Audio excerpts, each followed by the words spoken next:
Tagumpay ng isang magulang ang makitang maabot ng kanilang mga anak ang kanilang pangarap.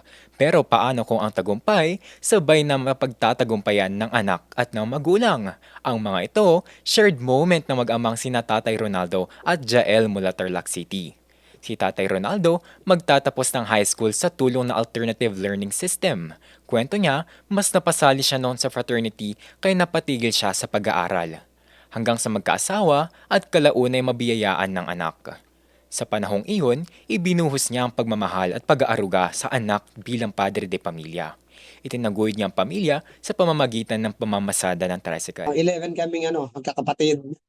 Ako, pangalawang bunso ako. Ang bunso namin ay babae, ako yung pangalawa. So, ayun, kaya pa naman siguro mag-aral kasi pinapaaral naman ako ng ate ko noon, pero yung fraternity talaga ang medyo isa din sa naging dahilan talaga kaya uminto ako.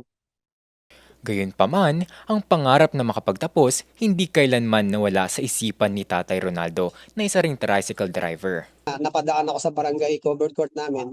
May 5 kabataan na nag-graduate at nakadikit sa gate ng barangay hall yung kanilang itsura. Kung mag-aaral ako ng ALS, loobin nawa ni Lord na isa na ako sa nakadikit dyan, sabi ko. Encourage nila ako, ba't hindi ka pa sumabay sa kanila? Libre lang naman, sabi nila. Todo suporta naman ang kanyang mga anak. Katunayan, para nangaral silang tutor ng kanilang ama. Worth it naman dahil they've got the best student.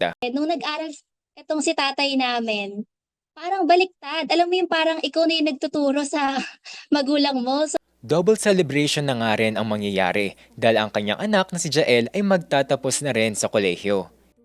usually ang mga parents natin, sila yung proud na proud sa atin kapag nakatoga tayo, meron tayong hawak na diploma. Pero yung makita mo pala yung father mo or yung parent mo na siya naman yung tumutupad ng pangarap niya na naudlot, iba pala yun sa pakiramdam. Kung nakakahiya, ganun talaga, nahuli na tayo. Kahit hindi na natin maibabalik yung kahit nasisihin pa natin yung magulang natin or yung kahirapan, hindi, matalo ka doon. Ang kwento nila Tatay Ronaldo, isang patunay sa mga katagang ang buhay ay di karera. Saludo po kami sa iyo, Tatay.